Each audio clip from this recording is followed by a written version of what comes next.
யார் யாரோ வாழ்வீரே சிலுவையை கண்டீரோ, சிலுவைக்காய் பணி செய்ய வாரீரோ. கிறிஸ்துவுக்குள் பிரியமானவர்களே, ஆண்டவரும் இரட்சகருமாகிய இயேசு கிறிஸ்துவின் நாமத்தினாலே எஸ்எம்பிஎம் என்ஜிபிஎம் மிஷனரி இயக்கத்தின் சார்பிலே உங்கள் எல்லாரையும் எழுந்து கட்டுவோம் வாருங்கள் நிகழ்வுக்கு அன்போடு கூட வரவேற்கிறோம். நம்முடைய ஆண்டவராகிய இயேசு கிறிஸ்துவின் கடைசி கட்டளை பாவ மன்னிப்பும் மனம் திரும்புதலும் எருசலேம் தொடங்கி சகல தேசத்தவர்களுக்கும் பிரசங்கிக்கப்பட வேண்டும். இந்த வசனத்துக்கு கீழ்ப்படிந்து ஒரு மிஷனரி இயக்கமாக கடந்த 6 ஆண்டு காலமாய் செயல்பட்டு கொண்டிருக்கிறோம்.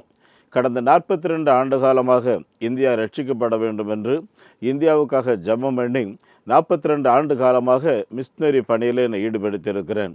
அருமையானவர்களை, நம்முடைய பாரத நாட்டில் விதவிதமான மக்கள் கூட்டங்கள், விதவிதமான வழிபாடுகள். ஆனால் ஒவ்வொருவரும் தெய்வ தேடல் உள்ளவர்கள். எங்கு போனால் நான் கடவுளை பார்க்க முடியும்னு சொல்லி ஊரூராக அலைகிற மக்கள். ஆனால் இப்படிப்பட்ட ஜனங்களுக்கு தேடி வந்த தெய்வம் இயேசு கிறிஸ்து என்பதை நேரடியாக சொல்லுகிற ஒரு அமைப்பு இந்த மிஷனரி அமைப்பு. கன்னியாகுமரி தொடங்கி கிழக்கே திரிபுரா, மேற்கே குஜராத், இன்னும் வடக்கு பகுதியில் ஜம்மு காஷ்மீர் என்று தேசத்தின் எல்லா மாநிலங்களிலேயும் மிஷனரி பணி மையங்களை அமைத்திருக்கிறோம். இதுவரையிலேயும் 197 மிஷனரிகள் நற்செய்தி அறிவிக்கிற பணியில் ஈடுபட்டிருக்கிறார்கள். 595 கிராமங்களிலே சபைகளை உருவாக்குவதற்கு தேவன் எங்களுக்கு உதவி செய்திருக்கிறார். சுமார் 5970 பேர் இதுவரையிலேயும் திருமுழுக்கு எடுத்திருக்கிறார்கள். ஒவ்வொரு வாரமும் திருமுழுக்கு நடைபெறுகிறது. மாதத்திற்கு 2, 3, சில நேரங்களில் 5 சபைகள். ஆண்டவரின் கிருபையினாலே கடந்த டிசம்பர் மாதத்தில் மாத்திரம் சுமார் 24 சபைகளை புதிதாக உருவாக்குவதற்கு ஆண்டவர் உதவி செய்தார். இதுவரையிலேயும் பணி மையங்களிலே தேவனின் கிருபையினாலே 32 ஆலயங்கள் கட்டி கர்த்தர் மகிமையை பிரதிஷ்டை செய்வதற்கு உதவி செய்தார். ஏறத்தாழ 15 இடங்களில் வேலைகள் நடந்து கொண்டிருக்கிறது. 85 இடங்களில் ஆலயங்கள் கட்டுவதற்கு அஸ்திபாரங்கள் போட்டு காத்திருக்கிறோம். அருமையானவர்களே, இந்த நற்செய்தி நம்முடைய பாரத தேசத்து வரையிலேயும் சுமார் 2000 வருஷமாக சொல்லி கொண்டிருந்தாலும் இன்னும் 4 லட்சம் கிராமங்களில் ஆலயங்கள் கிடையாது. அருமையானவர்களே, எங்களுடைய தரிசனம் மிஷன் இந்தியா 2030 என்கிற ஒரு ப்ராஜெக்ட் மூலமாய் ஒவ்வொரு நாளும் அதிகாலை 4:30 மணிக்கு ஆண்டவருடைய சமூகத்திலே போராடி செபிக்கிறோம். அந்த ஜெபம் 7:30 மணி வரையிலே நடக்கும். ஒவ்வொரு செவ்வாய்க்கிழமையும் ராத்திரி 9 மணிக்கு ஜெபம் பண்ணுகிறோம். அதே போல் பெண்கள் ஒவ்வொரு சனிக்கிழமை சாயங்காலம் 5 மணிக்கு கூடி ஜெபம் பண்ணுகிறார்கள். இளைஞர்களாக 8 மணிக்கு கூடி ஜெபம் பண்ணுகிறார்கள். ஜெபம் என்பது எங்களுடைய மிஷனரி இயக்கத்தின் ஒரு முதுகெலும்பு. அன்புக்குரியவர்களே, ஜெபத்தினால் மாத்திரம்தான் நம்முடைய பாரத தேசத்தை அசைக்க முடியும் என்கிறது எங்களுடைய ஆழமான நம்பிக்கை. நீங்களும் எங்களுக்காக ஜெபித்து கொள்ளுங்கள். அருமையானவர்களே, எங்கே இருந்தாலும் சரி, நாம் ஆத்தும ஆதாய பணியில் நாம் ஈடுபட வேண்டும் என்பது தேவ சித்தம். பார்த்துக்குங்க. ஒரு நாள் நாம் ஆண்டவரை சந்திக்கும்போது, உனக்காக நான் மரித்தேனே, எனக்காக என்ன செய்தான்னு சொல்லி ஆண்டவர் கேட்பார். என் அன்புக்குரியல அவர் கேட்கும்போது அவருக்கு முன்பாக வெட்கப்பட்டு நில்லாமல் ஒவ்வொருவரும் ஏதாவது ஒரு விதத்தில் ஆத்தும ஆதாய பணியிலே நாம் ஈடுபட வேண்டும். அருமையானவர்கள், நம்முடைய ஆண்டவர் நமக்கு கொடுத்து போன கடைசி கட்டளை மனம் திரும்புங்கள், உலகமெங்கிலேயும் இந்த நற்செய்தி எல்லாருக்கும் சொல்லுங்கள், ஒருவன் கூட கெட்டு போகக்கூடாது. அருமையானவர்களே, C.D. ஸ்டட் என்ற ஒரு மிஷனரி இருந்தார். அவர் எனக்கு ஊழியத்தை ஆண்டவர் நரகத்தின் வாசலில் வைத்திருக்கிறார் என்று சொல்லி, நான் முழங்காலில் நின்று நரகத்தின் வாசலிலே வரக்கூடியவர்களை தேவராஜ்யத்தினராக இழுக்கிறதற்கு தேவன் என்னை வைத்திருக்கிறார் என்று சொன்னார். ஏனென்றால் நரகம் பிசாசுக்காகவும் அந்த தூதர்களுக்காக உருவாக்கப்பட்டது. தேவ சாயலில் உருவாக்கப்பட்ட மனுஷனுக்கு நரகம் கிடையாது. அப்படி என்றால் ஒருவர் கூட கெட்டு போகக்கூடாது என்பதுதான் இயேசு கிறிஸ்துவனுடைய வருகை குறித்து இன்னைக்கு வரைக்கும் தாமதம் செய்து கொண்டிருக்கிறார். ஆகவே நமக்கு கொடுக்கப்பட்டிருக்கிற இந்த காலங்களை ஏதாவது விதத்தில் பயன்படுத்த வேண்டும் என்று சொல்லி நாங்கள் ஆண்டவருக்கு மகிமையாக இயங்கிக் கொண்டிருக்கிறோம். அருமையானவர்களே, ஒவ்வொரு மாதமும் ஆத்மாவே தேடி என்கிற இந்த பத்திரிகை நாங்கள் வெளியிடுகிறோம். இந்த பத்திரிகை மூலமாக கர்த்தராகிய இயேசு கிறிஸ்து வரப்போகிறார். அதே போல் இந்தியாவுக்காக ஜெபிக்கிறதுக்கான பணித்தள ஜெப குறிப்புகளையும் இதில் எழுதியிருக்கிறோம். உங்களுக்கு தேவை என்றால் உங்களுடைய வாட்ஸ்அப் நம்பர் எங்களுக்கு அனுப்பினென்றால் உங்களை நான் அனுப்பி வைப்போம். அதோடு கூட நம்முடைய பணி மையங்களில் ஆலயங்கள் நிறைய கட்ட வேண்டியதாக இருக்கிறது. ஆலயங்கள் கட்டுவதற்காக தான் இந்த காணிக்கை பெட்டியை நாங்கள் ஒவ்வொருவருக்கும் கொடுக்கிறோம். இந்த காணிக்கை பெட்டியில் நீங்கள் சேகரிக்கிற காணிக்கை ஆலயம் கட்டுவதற்காக பயன்படுத்தப்படும். அது மாத்திரமல்ல, நம்முடைய வீட்டில் பிறந்த நாள், நம்முடைய குழந்தைகள் படிப்பில் சிறந்த வெற்றி பெற்று வரும்போது, அதே சமயம் வெட்டிங் டே போன்ற நல்ல நாட்களில் நாம் ஆண்டவருக்கு என்று சொல்லி சிறப்பு காணிக்கைகள், காய்கறி கடை போயிட்டு வரும்போது அதில் வரக்கூடிய சில்லறை காணிக்கை பணங்கள் என்று சொல்லி இப்படி ஆண்டவருக்காக நாம் எடுத்து வைக்கலாம். அருமையானவர்களே, இப்படி நாம் எடுத்து வைக்கும்போது தேவன் ஆசீர்வதிக்கிறார் நம்மை. அதோடு கூட தொழில் செய்கிறவர்கள் இருக்கிறார் என்றால் காலையிலே ஆண்டவருக்கு ஸ்தோத்திரம் செலுத்திவிட்டு இரவில் படுக்கைக்கு செல்வதற்கு முன்பதாக கர்த்தருக்கு மகிமையாக நம்முடைய தொழிலுக்கு நிறைவு செய்யும்போது ஒரு காணிக்கையை ஆண்டவருக்கு நன்றி செலுத்தி எடுத்து வைத்து பாருங்கள். அது ஒரு மிகுந்த ஒரு ஆசீர்வாதத்தை கொடுக்கக்கூடியதாக இருக்கும். அன்புக்குரியவர்களே, எனக்கு தெரிந்த ஒரு வியாபாரி மிகவும் நலிந்து போய் நஷ்டப்பட்டு ஊரை விட்டு ஓடி போகிற நேரத்தில் தான் அவரை சந்தித்தேன். அவருக்கு ஒரு காணிக்கை பெட்டி கொடுத்து ஜெபம் பண்ணிட்டு வந்தேன். கர்த்தர் உங்களுக்கு மறுவாழ்வு கொடுத்தார் என்றால் நீங்கள் காணிக்கை பெட்டியில் காணிக்கை சேகரிங்க என்று சொல்லி. அன்புக்குரியவர்களே, அன்றைக்கு ஓடிப்போக இருந்தவர்கிட்ட இரவு 12 மணிக்கு அவரோட உறவினர் ஒருவர் தேடி வந்து, நான் இப்படி கேள்விப்பட்டேன், நீங்கள் எங்கேயும் ஓடாதீங்க, இயேசு உங்களுக்கு இந்த உதவியை செய்யும்படி என்னை அனுப்பி வைத்திருக்கிறான்னு சொல்லி கையில் கொஞ்சம் பணங்களை கொடுத்து அந்த பணங்களை வைத்து அவங்க காய்கறி வாங்கிட்டு வந்தாங்க. மறுநாள் அந்த கடையில் வியாபாரம் சிறப்பாக இருந்துச்சு. காய்கறி உடனே விற்று போச்சு. அதுக்கப்புறம் கொஞ்சம் காய்கறியும் மளிகை பொருளும் வாங்கிட்டு வந்தாங்க. இப்படி அவங்க தொழிலில் நாளுக்கு நாள் விருத்தி அடைந்து 2 பிள்ளைகளுக்கும் நல்ல இடத்துல கல்யாணம் பண்ணி சொந்த வீடு என்று சொல்லி சிறப்பாக இருக்கிறார்கள். இப்படி நிறைய காரியங்கள் சொல்ல முடியும். ஆகவே முதலாவது தேவனுடைய ராஜ்யத்தை அவருடைய நீதியையும் தேடுங்கள், அப்பொழுது இவர்களெல்லாம் உங்களுக்கு கூட கொடுக்கப்படும் என்று சொல்லி ஆண்டவர் சொல்லியிருக்கிறார். என் அன்புக்குரியவர்களே, நாம் ஒவ்வொருவரும் ஆத்துமாதாய பணியில் ஈடுபட வேண்டும். லூக்கா 15:10 மனம் திரும்புகிற ஒரு பாவி நிமித்தம் பரலோகத்தில் மிகுந்த சந்தோஷம் உண்டாயிருக்கும் என்று எழுதியிருக்கிறது. அது மாத்திரமல்ல, நாம் ஆண்டவரை சந்திக்கும்போது நான் உனக்காக மரித்தேனே, எனக்காக நீ என்ன செய்தாய் அப்படின்னு சொல்லி கேட்பார் பார்த்துக்குங்க. அது மாத்திரம் இல்லை, மத்தேயு 25:44 பார்த்தீங்க அப்படின்னா, நீங்கள் இந்த சிறியரில் ஒருவனுக்கு எதை செய்தீர்களோ அதை எனக்கே செய்கிறீர்கள் அப்படின்னு சொல்லி சொல்கிறாரு. அருமையானவர்களே, நம்முடைய தேசத்தில் நிறைய குழந்தைகள் படிப்புக்காக காத்திருக்காங்க. எங்களுடைய SMPM இயக்கத்தின் சார்பில் 250 குழந்தைகள் இப்போ ஹாஸ்டல்லையும் சுமார் 148 குழந்தைகள் டேக்கர் சென்டர்ஸ்லையும் இருக்காங்க. இந்த குழந்தைகளுக்கு உணவு, உறவிடம், இன்னும் மற்ற செலவினங்களுக்காக ஒரு பகுதி 600, முழுமையுமாய் பொறுப்பெடுத்த 1200, அதோடு கூட ஒரு மிஷினரி குழந்தை பொறுப்பெடுத்த 1000 ரூபாய். அருமையானவர்களே, மிஷினரிகளை தேசம் எங்கிலே அனுப்பி வைத்திருக்கிறோம். ஒரு மிஷினரிக்கு ஸ்பான்சர்ஷிப் 3000 ரூபாய். ஒருவேளை ஆண்டவர் நம்மை வட இந்தியாவுக்கு போகிறதுக்கு நம்மளால் முடியாமல் இருக்கலாம், ஆனால் நம்மளால் ஒரு மிஷினரியை ஸ்பான்சர் செய்வதற்கு முடியும் பார்த்துடுங்க. ஆகவே அன்புக்குரியவர்களே, இந்த கடைசி காலத்தில் ஆண்டவருக்காக எதையாலும் செய்யுங்க. நிச்சயமாக கர்த்தர் நம்முடைய குடும்பங்களை ஆசீர்வதிப்பார். அருமையானவர்களே, இன்றைக்கு நம்முடைய பணித்தளத்தில் ஒரு இடத்துல போர்வெல் போட்டாங்க. ஏன்னா அங்கே சுற்று வட்டாரத்தில் தண்ணி கிடையாது. அது மாத்திரம் இல்லை, சில இடங்களில் தண்ணி இருந்தாலும் அது பயங்கர உப்பு பார்த்துக்குங்க. இன்றைக்கி மத்தியானம் 2 மணி இருக்கும், எனக்கு ஃபோன் வந்துச்சு, தண்ணி ரொம்ப ஃபாஸ்ட்டாக வருது, அதோடு கூட ரொம்ப டேஸ்ட்டாக இருக்கானே, உடனே கர்த்தருக்கு நன்றி செலுத்துங்கன்னு சொல்லி தொலைபேசி மூலமாக ஜெபம் பண்ண பார்த்துங்க. நம்முடைய ஆண்டவர் எப்படி வனாந்திரத்தில் இஸ்ரவேல் ஜனங்களுக்கு தாகம் தீர்க்க தண்ணீர் கொடுத்தாரோ, அதே போல் பணிமையங்களில் ஆண்டவர் பெரிய காரியங்களை செய்து கொண்டிருக்கிறார். அருமையானவர்களே, தேசம் எங்களையும் பணித்தளங்களை சந்திக்கிறதுக்காக நான் சென்று கொண்டிருக்கிறேன். போகிற இடம்லாம் தேவன் மகா பெரிய அற்புதத்தை செய்கிறார். 2000 ஆண்டுகளுக்கு முன்பு கலிலேயா கடற்கரை ஓரமாய் நடந்து சென்று அடையாளங்கள், அற்புதங்கள் செய்த ஆண்டவர் நம்முடைய நாட்டிலே செய்கிறார். மரித்தோர் உயிரோடு எழுந்திருக்கிறதையும், அருமையானவர்களை குஷ்டரோகிகள் சுகம் அடைவதையும், பார்வை இல்லாதவர்கள் பார்வை அடைவதையும் தேவன் நம்முடைய பணிமையங்களிலே செய்து வருகிறார். அருமையானவர்களே, தொடர்ந்து நாம் ஜெபிப்போம். அருமையானவர்களே, மகாராஷ்டிரா மத்திய பிரதேசம் பார்டரில் பௌரா என்ற ஒரு ஆதிவாசி இனங்கள் வாழுகிறார்கள். இவர்கள் மத்தியில் நற்செய்தி அறிவிக்கிற பணியில் ஈடுபட்டிருக்கிறோம். பெரிய காரியங்களை ஆண்டவர் செய்து கொண்டிருக்கிறார். ஆகவே நாமும் இந்த கடைசி நாட்களில் ஆண்டவருக்காக என்ன செய்யலாம்னு சொல்லி திட்டமிடுவோம், ஜெபிப்போம். ஆண்டவருடைய ராஜ்யத்தை கட்டி எழுப்புவதற்கு நீங்கள் வரும்படி உங்களை நான் அன்போடு கூட அழைக்கிறேன்.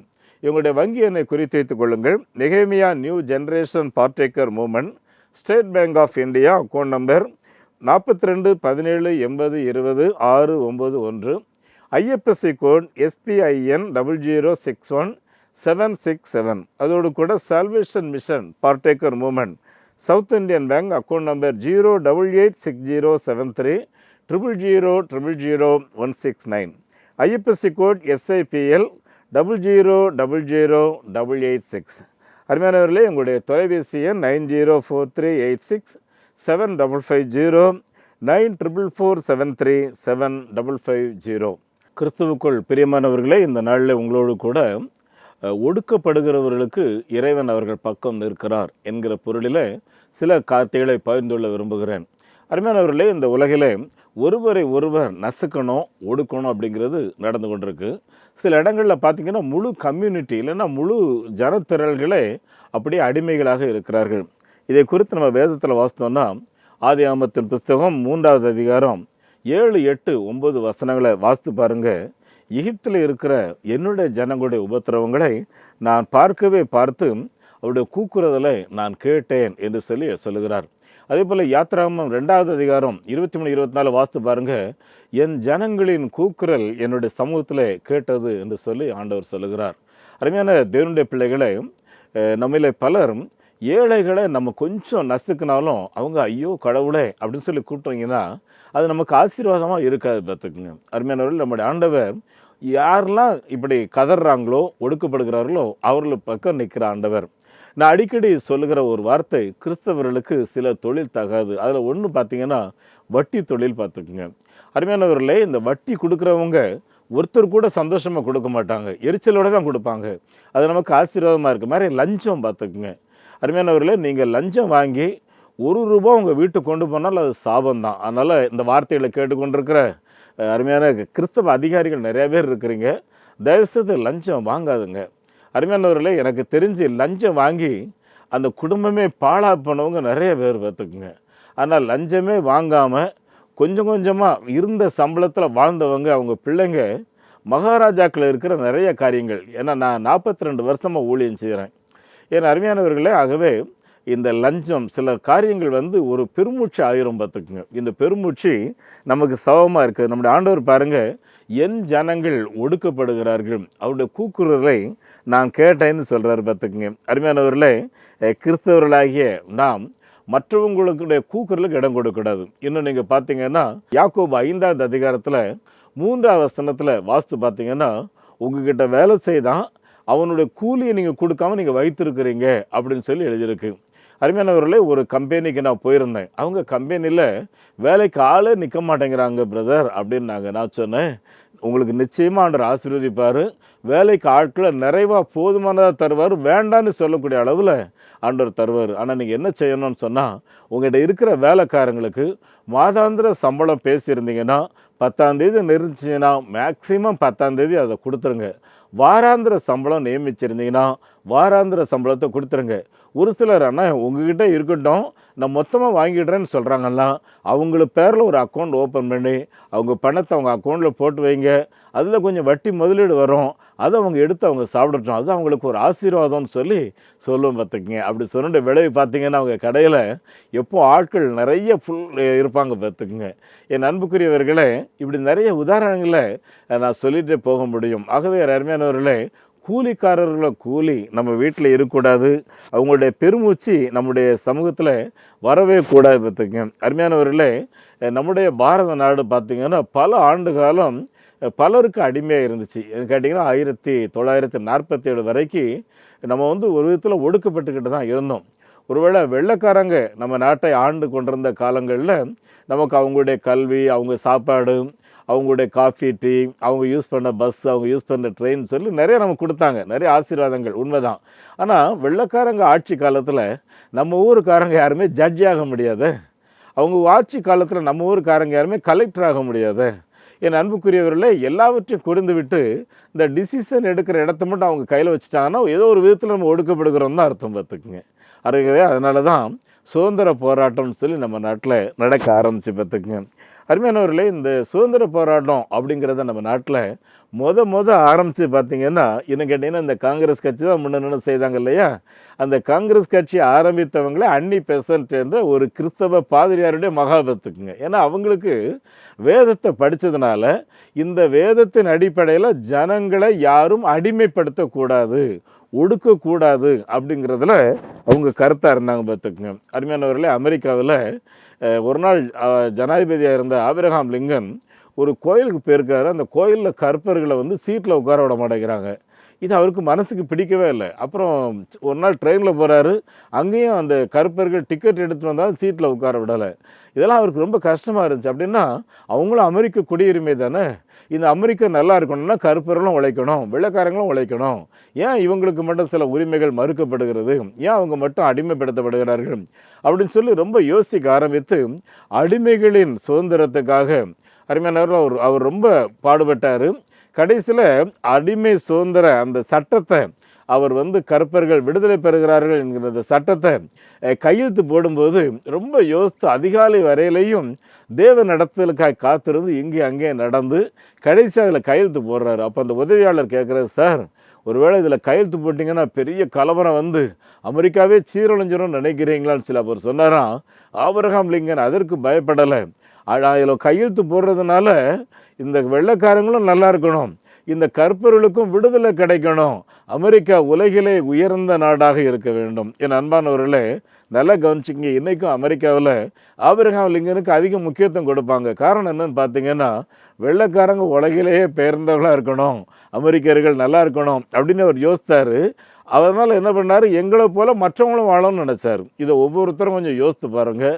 அருமையானவர்களே, நம்மள எத்தனை பேர் நம்ம மற்றவங்களை நசுக்கிறோம் ஒடுக்குறோன்னு யோசித்து பாருங்கள். ஆட்டோவில் போகிறோம் இல்லையா, நம்ம வீட்டில் வீடு கட்டுறோம் இல்லையா, வீடு கட்டுறதா இருக்கட்டும், ஆட்டோவில் போகிறதா இருக்கட்டும், அருமையானவர்கள் இந்த கூலிக்காரர்கிட்ட பேசின கூலியை கொடுத்து கொஞ்சம் எக்ஸ்ட்ரா கொடுத்து பாருங்களேன் இல்லையா. ஆண்டவர் இஸ்ரேல் மக்கள்கிட்ட சொல்லும்போது, நீ வயலில் அறுக்கும்போது ஏதாவது ஒரு கதிர் விட்டுருச்சுன்னா அதை மறுபடியும் அறுக்க போகாது அப்படிங்கிறார். ஏன், அந்த கயிறு ஏழைகளுக்காக விட்டுரு, அதை தூக்கிட்டு களத்தில் கொண்டு போடுவோம் இல்லையா, போடும்போது ஏதாவது கதிர்கள் கீழே விழுந்து கிடந்தால் அதை மறுபடியும் எடுக்க போகாத, அது ஏழைகள் பொறுக்கி சாப்பிடட்டும், அவங்களுக்கு விட்டுரு அப்படிங்கிறார். பார்த்துக்குங்க அருமையானவர்களே. அப்படின்னா நம்முடைய ஆண்டவர் ஒருவர் கூட அருமையானவர்களே ஒடுக்கப்படக்கூடாது அப்படிங்கிறதுல நம்முடைய ஆண்டவர் அவ்வளவு கவனமாக இருக்கிறார். பார்த்துக்குங்க அருமையானவர்களே, இஸ்ரவேல் ஜனங்களிடத்தில் ஆண்டவர் பார்வோன்ட்ட போய் மோசே பேச அனுப்புகிறாரு. என் ஜனங்களை ஒடுக்கப்படுகிறதையும் நசுக்கப்படுகிறத நான் பார்க்கிறேன், என் ஜனங்களை விடுவிக்க வேண்டும். எதற்காக விடுவிக்கிறேன்னு சொல்லி அது யாத்ராகமத்தின் புஸ்தகம் 4வது அதிகாரம் 22, 23 வாஸ்து பாருங்க சொல்கிறாரு.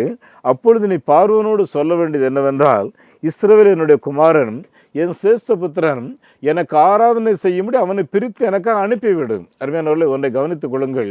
ஒடுக்கப்படுதல் இல்லைன்றால் அடிமைத்தனப்படுதல், அதிலிருந்து நம்ம விடுதலை அடைகிறது எதற்காக, நாம் கர்த்தரை ஆராதிக்கிறதுக்காக. அருமையானவர்களே, இந்த கிறிஸ்தவர்கள் ஜப புஸ்தகம்னு ஒன்று இருக்கும், பார்த்துங்க, அதில் எழுதியிருக்கோம், உம்மை சேவிப்பதை மெய் சுயாதீனம் அப்படின்னு சொல்லி. அப்படின்னா என் அன்பானவர்களே, நாம் ஆண்டவரை உண்மையிலேயே யார் யாரெல்லாம் சேவிக்கிறார்களோ அவர்கள் தான் எல்லா ஒடுக்குதலில் இருந்தும் விடுதலை பெறுகிறவர்கள். பார்த்துக்குங்க அருமையானவர்களே, மேத்யூ ஹென்றி என்கிற ஒரு பைபிள் கமாண்டர் எழுதுகிறாரு, ஆபிரகாமுக்கு தேவன் கொடுத்த ஒரு வாக்குத்தத்தம் பார்த்தீங்கன்னா, நீங்கள் உலகமெங்கிலேயும் இருக்கிற சகல ஜனங்களை பார்க்கலும் நீங்கள் ஆசீர்வதிக்கப்பட்டவர்கள். அப்படின்னா உடன்படிக்கையின் பிள்ளைகள் நாம். அப்படின்னா உடன்படிக்கையின் பிள்ளைகள் நாம் நம்முடைய உடன்படிக்கை கர்த்தரோடு இருக்கிறது போல நம்மோடு கூட இருக்கிற ஜனங்களோடும் நம்மை போல சிறந்தவர்களாக இருக்க வேண்டும். அருமையானவர்கள், வெள்ளைக்காரர்கள் குறித்து நிறையா குறைகள் சொன்னாலும் நம்ம நாட்டுக்கு அவங்க படித்த பள்ளியை நமக்கு படிப்பை சொல்லி கொடுத்ததுனால தான் அருமையானவர்களே இன்றைக்கி எல்லாரும் கலெக்டராக இருக்கோம், கால் மேலே கால் போட்டு எல்லாருக்கு மேலே உட்காடுறோம். பார்த்திங்கன்னா அவங்க பள்ளியை அவங்க கல்வியை நம்ம கற்றுக்கொள்ளக்கூடாது, அவங்களுடைய நாகரிகத்தை நம்ம யூஸ் பண்ணக்கூடாதுன்னு நினச்சிருந்தா நிலை எப்படி இருக்கும் யோசித்து பாருங்கள். அருமையானவர்களே, நம்முடைய இந்தியாவில் இருந்த பேராயர் ஸ்டீபன் நீல் என்பவர் அடிக்கடி சொல்லக்கூடிய ஒரு வார்த்தை, எங்கே நாகரிகம் இருக்கோ, எங்கே ஜனங்க நல்லா படிச்சிருக்காங்களோ, எங்கே அந்த ஜனங்க ஆசீர்வாதமாக இருக்கும், அந்த பூமியை தோண்டி பாருங்கள், அங்கே மிஷினரியோட எலும்பு கூடு இருக்கும் அப்படின்னு சொல்லி சொன்னார். அப்படின்னா நம்ம நல்லா இருக்கிறதுக்காக மற்றவர்கள் நமக்காக வாழ்வு. இதை தான் மேத்யூ ஹென்றி சொல்கிறாரு, என் ஜனங்கள் உடன்படிக்கையின் ஜனங்கள் அப்படின்னு சொல்லி சொல்கிறாரு. இரண்டாவது பார்த்திங்கன்னா, தேவ ஜனங்கள் என்று சொல்லக்கூடியவர்கள் சுதந்திரவாளிகள். கொஞ்சம் நான் பேசும்போது கொஞ்சம் கவனிங்க அருமையானவர்களே, நம்ம எல்லாருமே சுதந்திரவாளிகளாக இருக்கிறோமா அப்படிங்கிறத யோசித்து பாருங்க. ஏன்னா நம்ம சொந்த வீட்டில் நமக்கு ஏதோ ஒரு விதத்தில் ஒடுக்கப்படுகிறோம், சபையில் ஒடுக்கப்படுகிறோம், வேலை செய்கிற இடத்துல ஒதுக்கப்படுகிறோம், இப்படி எல்லா விதத்துலேயும் எங்கேயோ ஒரு இடத்துல நம்ம நசுக்கப்படுகிறோமே, நம்ம மெய்யாகவே சுதந்திரவாளிகள் தானா அப்படிங்கிறத யோசித்து பார்ப்போம். மூன்றாவது சொல்லும்போது, ஜனங்களுக்கு என் ஜனங்களுக்கு ஆண்டவர் வந்து வேதாகமத்தை கற்றுக் கொடுக்கிறவர். இந்த பைபிள் வந்து பார்த்திங்கன்னா ஒரு நமக்கு நல்ல ஆலோசனை கொடுக்கக்கூடியது, நமக்கு நல்ல லேர்னிங் காரியங்களை சொல்லிக் கொடுக்குது.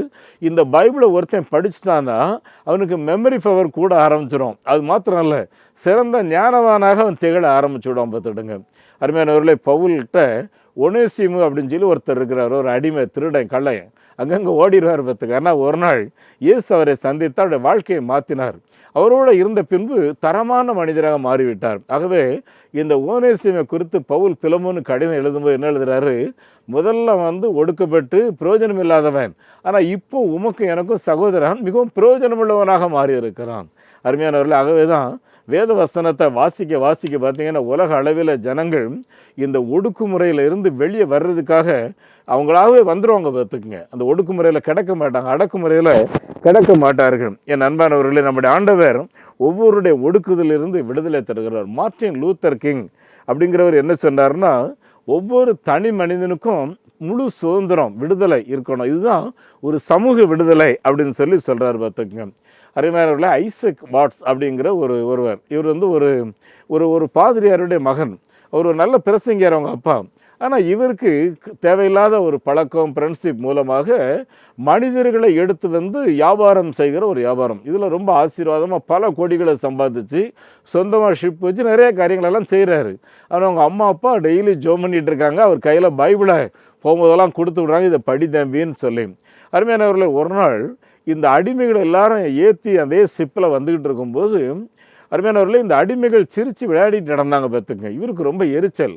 வேகமாக தன்னுடைய ஷூ காலால் ஒரு அடிமையை எட்டி உதச்சிட்டு அந்த கடலை போய் அப்படியே விரித்து பார்த்துட்டு இருக்காரு. அருமையான அந்த நேரத்தில் அந்த அடிமைகள் ஜெபம் பண்ணுறாங்க, ஆண்டவரே, எங்கள் எஜமானர் எங்களெல்லாம் கூப்பிட்டு வந்துட்டு இருக்காரு, அவருக்கு மனதில் ஏதோ ஒரு போராட்டம், அவருக்கு ஒரு சமாதானத்தை தாங்க, எங்கள் எஜமான் நல்லா இருக்கணும் கடவுளே அப்படின்னு சொல்லி ஜெபம் பண்ணுறாங்க. அருமையானவர்களே, இந்த ஜெபத்தை கேட்ட உடனே ஐசக் வாட்ஸ் ரொம்ப உடஞ்சிட்டாரு. இவங்களை அடிச்சுட்டு வந்திருக்கேன், ஆனால் நான் நல்லா இருக்கணும்னு ஜெபம் பண்ணுறாங்க, இவங்கள வச்சு தான் நான் வாழ்க்கையே வாழ்ந்துட்டு இருக்கிறேன், ஆனால் நான் சமாதானமாக இருக்கணும்னு ஜெபம் பண்ணுறாங்களே அப்படின்னு சொல்லி திரும்பி மனம் உடஞ்சி அப்படியே ரூம்குள்ளே போகிறாரு. போகிறவர் அவங்க அப்பா அம்மா கொடுத்து விட்ட பைபிள் எடுத்து படிக்கிறார். பார்த்துக்குங்க அருமையானவர்கள், அந்த பைபிள் எடுத்து படித்த ஆண்டவரே, என்னை மன்னியும், நான் நிறைய ஜனங்களுக்கு துரோகம் பண்ணி இருக்கிறேன், அடிமைப்படுத்தி இருக்கிறேன், ஒடுக்கி இருக்கிறேன், இனிமேல் என்னுடைய சம்பாத்தியங்கள் அனைத்தும் ஒடுக்கப்பட்டிருக்கிற மக்களுக்கு, அடிமைத்தனத்தில் இருக்கிற மக்களுக்கு, உலகமெங்கிலேயும் விடுதலைக்காக அந்த பணங்கள் செலவு செய்யப்பட வேண்டும் என்று சொல்லி அந்த அறையிலேயே அவர் ஜெபம் பண்ணி தீர்மானம் எடுத்துட்டு அந்த ஷிப் வந்து லிவர்பூலில் வந்து நிற்கும்போது வெளியே ஒரு பேனர் வச்சுட்டு வந்தார். என்னென்னா, அடிமைகளாக நீங்கள் ஏற்றப்பட்டீங்க, இப்போ என்னுடைய சொந்த பிள்ளைகளாக, சுதந்திரவாளிகளாக கீழே இறங்கி வாங்கன்னு சொல்லி அவங்களுக்கு அழைப்பு கொடுத்தாராம். இதுதான் ஒரு பெரிய மாற்றம். பார்த்துக்குங்க என் அன்புக்குரிய தேவனுடைய பிள்ளைகளே, இதை நம்ம எல்லாரும் செய்கிறதுக்காகத்தான் நம்ம இந்த உலகத்தில் ஆண்டவர் வச்சிருக்கிறார். பார்த்துக்குங்க என் அன்பானவர்களே, நம்முடைய பாரத நாட்டில் இந்த நற்செய்தி அறிவிக்கிற ஊழியத்தில், ஒடுக்கப்படுகிற மக்கள் மத்தியில் நடக்கிற பணிகளில் நம்முடைய பங்கு என்னன்னு சொல்லி கொஞ்சம் யோசித்து பாருங்கள். அன்பானவர்களே, மகாராஷ்டிராவில் அஜித் அப்படின்ற ஒருவர் வந்து எங்களோட மிஷினரியாக இருக்கிறார். சில ஆண்டுகளுக்கு முன்பு அவரை மிகவும் அடித்து அந்த CNN டிவியில் எடுத்து அவர் வந்து மதமாற்றம் பண்ணுறாரு அப்படிங்கிற ஒரே காரணத்துக்காக ரொம்ப கொடுமைப்படுத்தினாங்க. ரோட்டில் போட்டு இழுத்துட்டு போனாங்க. பார்த்துங்க, டிவியில் மறுபடியும் அந்த பிளாஸ் பண்ணிகிட்டு இருந்தாங்க. பார்த்தவங்களுக்கு உள்ளம் உடஞ்சி போச்சு. அருமையானவர்களே, எங்களோட மிஷினரியாக அவர் இருக்கிறார். எங்கிட்ட அடிக்கடி கேட்குற காரியங்கள்னா, என்னுடைய ரத்தம் எங்கேயெல்லாம் சிந்தப்பட்டதோ அங்கேயெல்லாம் என்னோடய ஜனங்கள் இயேசுவை கண்டுகொள்வார்கள், அது மாத்திரமல்ல அங்கெல்லாம் திருச்சபைகள் உருவாகும்னு சொல்லி இன்றைக்கும் கண்ணீரோட ஜெபம் பண்ணிட்டு ஊழியம் செய்கிறாரு. அருமையானவர்களே, இப்படி சுதந்திரமான இந்த வார்த்தைகளை செய்கிற அந்த ஊழியத்தில் நம்முடைய பங்கு என்னன்னு சொல்லி யோசித்து பார்ப்போம். பார்த்துங்க, மகாராஷ்டிராவில் பாவுரா என்ற மக்கள் மத்தியில் நாங்கள் ஆண்டோடைய ஊழியத்தை செய்து கொண்டிருக்கிறோம். ஒரு முறை ஒரு கிராமத்தில் போய், இயேசு உங்களுடைய எல்லா இக்கட்டுகளிலிருந்து விடுவிப்பார், உங்களை தப்புவிப்பார், ஆசீர்வதிப்பார் அப்படின்னு சொல்லி பிரசங்கம் பண்ணும்போது, அருமையானவர்களே, அந்த ஊரில் அந்த வட்டாரத்தில் ஒரு பெரிய ஆள் முன்னால் வந்து, ஏன் இப்படி பொய் சொல்லி ஏமாத்துறீங்க ஜனங்களை, உங்கள் கடவுள் மெய்யாகவே விடுவிக்கிறாரா அப்படின்னு எங்கள் வீட்டுக்கு வாங்கன்னு சொல்லி ஊழியர்கள் அவருடைய வீட்டுக்கு கூப்பிட்டு போகிறாரு. அங்கே 18 வயசு அவருடைய மகளை சங்கிலினால் கட்ட வச்சுருக்குறாங்க. ஐயா, ஏன் இப்படி வச்சுருக்கீங்க? இவள் படுற கஷ்டத்தை பார்த்து என் ஒய்ஃப் விட்டுட்டு ஓடிட்டான். இந்த பிள்ளைக்கு எல்லா காரியத்தையும் நான் தான் செய்யணும். நீங்கள் சொல்கிறீங்க விடுவிப்பார் தப்புவிப்பார்னு சொல்கிறீங்களே, இந்த மகளுக்கு யாருங்க விடுதலை கொடுப்பார்? இந்த பிள்ளை யாருங்க பாதுகாப்பான்னு சொல்லி கண்ணீரிட்டு அழுத உடனே ஊழியர்கள் சொன்னாங்க, ஐயா நீங்கள் கவலைப்படாதீங்க, நிச்சயமாக இயேசு உங்கள் மகளுக்கு மறுவாழ்வு தருவார். நீங்கள் கண்களால் பார்க்க போகிறீங்க. உங்கள் வீட்டில் ஒரு 3 நாள் நாங்கள் உபவாசம் இருந்து ஜெபம் பண்ணணும். எங்களுக்கு அனுமதி தாங்க, நீங்கள் சாப்பாடெலாம் தர வேண்டாம், தண்ணி மட்டும் தாங்கன்னு சொல்லி அருமையானவர்களே ஜெபம் அந்த வீட்டில் நடந்துச்சு. அந்த அருமையான மகள் எல்லாவற்றையும் வெறித்து பார்த்து கதறிக்கிட்டு சங்கிலியில் தான் கட்டி வச்சுருந்தாங்க பார்த்துக்குங்க. அந்த கடைசி நாள் ஜெபத்தில் அந்த மகள் மேலே தண்ணியை எடுத்து தெளிக்கும் போது அந்த மகள் சொன்ன காரியம், எத்தனையோ ஆண்டு காலம் இந்த மக்களை நான் என்னுடைய கட்டுப்பாட்டுக்குள்ளே நான் வைத்திருக்கிறேன், இன்றைக்கி மதராசிலிருந்து வந்து நீ விடுவிச்சிருவியா நான் பார்க்குறேன்னு சொல்லி சவால் விடும்போது, இயேசுவின் நாமத்தில் சொல்கிறேன், இந்த பிள்ளையினுடைய சரீரத்தின் மேலே உனக்கு எந்த அதிகாரமும் இல்லை என்று சொல்லும்போது அந்த பொல்லாத ஆவி அந்த மகளை விட்டு ஓடிப்போய் இன்றைக்கி அந்த முழு குடும்பமும் இயேசு ரட்சகரை மாத்திரமல்ல இந்த வட்டாரங்களில் நற்செய்தி அறிவிக்கிற பணியில் ஈடுபட்டிருக்கிறார்கள். அன்புக்குரிய தேவனுடைய பிள்ளைகளே, எந்த விதத்திலையும் அடிமைத்தனம் இல்லை என்ற நசுக்குதல் என்பதை நம்முடைய தேவன் விடமாட்டார். நம்முடைய ஜனங்கள் தம்முடைய பிள்ளைகளை ஒரு கம்ஃபர்டாக ஒரு ஆசீர்வாதமாக வைக்க வேண்டும் என்று சொல்லி விரும்புகிற ஆண்டவர். இந்த ஆண்டவரை நாமும் உறுதியாக பிடித்து கொள்வோம், அவர் மேலே விசுவாசத்தோடு கூட இருப்போம், அவரை பற்றி நம்பிக்கையில் நான் வாழ்வோம். இந்த ஆண்டவர் மகா பெரியவர். நடந்த ஒரு சம்பவத்தை சொல்லி நான் விடுக்கிறேன். அருமையானவர்களே, பத்மநாபபுரங்கிற ஒரு அரண்மனை, அங்கே ரிங்கல்தோபென்ற மிஷினரி ஊழியம் செய்கிறாரு. உணவு எடுக்கிறதுக்கு அனுமதி இல்லை பார்த்துக்குங்க. அருமையானவர் ஒரு நாள் 13 வயசு ஒரு வாலிப்பிள்ளை வீட்டுக்கு வந்திருக்கா. உடலில் ட்ரெஸ்ஸு கிடையாது. ஐயோ இந்த பிள்ளை இப்படி இருக்கான்னு சொல்லி அந்த அம்மா ஒரு கவன் எடுத்ததை பிள்ளை மேலே போத்தி விட்டதுக்காக ரிங்கல்தோபை பிடிச்சி பத்மநாபரில் விசாரணை. நாங்கள் செய்த தவறுன்னு சொல்கிறாங்க. கடவுளின் சாயல் இப்படி அலோலகப்பட்டு அசிங்கப்படுறத அனுமதிக்க முடியாதுங்க, நாங்கள் நல்லது தான் செய்திருக்கோன்னு சொல்லும்போது அரசரை எதிர்த்து பேசினாருங்கிறதுக்காக தண்டனை. குதிரை வண்டியை கட்டிவிட்டு குதிரை வண்டிக்கு பின்னால் இவங்க 2 பேரையும் கையில் கட்டிட்டாங்க. வண்டி ஓடுது. இவருடைய உடல் அந்த வட்டாரத்தில் தரையிலே புரண்டு ரத்தம் சிந்துது பார்த்துக்குங்க. எங்கெல்லாம் ரத்தம் சிந்திச்சோ அங்கெல்லாம் சபைகள் ஒடுக்கப்படுகிற மக்களுக்காக கர்த்தருடைய பிள்ளைக்கு கூக்குரலிட்டு வாழ வைத்து இன்றைக்கி நம்ம சுதந்திரமாக உணவு உணிந்து சுதந்திரமான ஒரு ஆசீர்வாதத்தோடு இருக்கிறது. நம்மை போல ஒடுக்கப்பட்ட மக்களை விடுவிக்கிறதற்காக. ஒடுக்கப்பட்ட மக்கள் நம்முடைய நாட்டில் எவ்வளோ இருக்காங்கன்னு சொல்கிறதுக்கு நேரம் பத்தாது. அன்புக்குரியவர்களே, ஜெபியுங்கள், கர்த்தருக்காக எதையாயிலும் செய்ய எழுமுங்கள். ஆண்டவர் உங்களை ஆசீர்வதிப்பாராக. உங்களுக்காக நான் ஜெபிக்கிறேன். எங்கள் எல்லா ஆண்டவரே, இந்த வசனங்களை கேட்ட எல்லாரையும் நீர் பலப்படுத்தும், ஒவ்வொருவரையும் நீர் ஆசீர்வதியும். ஆண்டவரே, ஒரு காலத்தில் ஒடுக்கப்பட்ட நிலைகளில் இருந்த நாங்கள் இன்றைக்கு சுகமாக ஆசீர்வாதமாக சந்தோஷமாக சமாதானமாக இருக்க காரணம் எங்கள் மத்தியிலேயே விடுதலைக்காக வந்த மிஷினரிமார், எங்கள் மத்தியில் அவர்கள் செய்த உதவிகள், அவர்களுடைய விதைத்த வார்த்தைகள், அவர்கள் கற்றுக் கொடுத்த வேதாகமம், அவருடைய கற்றுக் கொடுத்த கல்வி, ஆண்டவரை எல்லாவற்றையும் எண்ணி பார்த்து நன்றி செலுத்துகிறோம். இவருடைய நாட்டிலே நாங்கள் செய்ய வேண்டிய காரியங்கள் மிக அதிகமாக இருக்கிறதுனாலே செய்ய வேண்டிய காரியங்களுக்காக எங்களை அர்ப்பணிக்கிறோம். ஆண்டவரே, இன்றைக்கி இந்த வார்த்தைகளை கேட்டுக்கொண்டிருக்கிற உங்களுடைய பிள்ளைகள் ஒவ்வொருவரையும் பலப்படுத்தும். என் வீடே ஒரு அடிமைத்தனமத்தில் இருக்க, என் வீடே ஒடுக்கப்பட்டு கிடக்குதுன்னு சொல்லி ஒரு சிலர் புலம்பலோடு இருக்காங்க. ஆண்டவரே, இயேசுவின் நாமத்தினாலே அவருடைய புலம்பலை களிப்பாய் மாற்றுவீராக, அவருடைய சிறையிருப்பை மாற்றுவீராக. உன் துக்க நாட்கள் முடிந்து போகும் என்று சொன்ன ஆண்டவர், உம்முடைய பிள்ளைகளுடைய சிறையிருப்பை மாற்றி போட்டு ஒரு அதிசயத்தை நடப்பிப்பீராக. நீ ஆசீர்வாதமாக இருக்கும்படி மற்றவர்களையும் ஆசீர்வதிப்பீராக என்று சொல்லி ஆண்டவரே, இந்த அன்பு பிள்ளைகளுக்காக நாங்கள் கருத்தாக செபிக்கிறேன். தாழ்த்திமுடைய கரத்தில் ஒப்பு கொடுக்கிறேன். ஆண்டவரும் அருமை இரட்சகருமாகிய இயேசு கிறிஸ்துவின் நாமத்தில் இந்த ஜெபத்தை கேட்கிறேன் பிதாவே, ஆமேன். நம்முடைய ஆண்டவர் இயேசு கிறிஸ்துவனுடைய கிருபையும் பிதாவாகிய கடவுளின் அன்பும் பரிசுத்த ஆவியானவரின் பராமரிப்பு நடத்தல் ஆசீர்வாதம் நம் அனைவரோடும் இன்றும் என்றும் சதா காலங்களிலேயும் தங்கியிருப்பதாக. ஆமேன். இந்த மாபெரும் நற்செய்தி பணியில் ஒரு ஆதிவாசி குழந்தைய நீங்கள் 600 ரூபாய் கொடுத்து படிக்க வைக்கலாமே, உங்களால் ஏன்ற தொகையை கொடுத்து ஒரு ஆலயங்கள் கட்டுவதற்கு தீர்மானம் எடுக்கலாமே, உங்களுடைய பங்குகள் என்ன?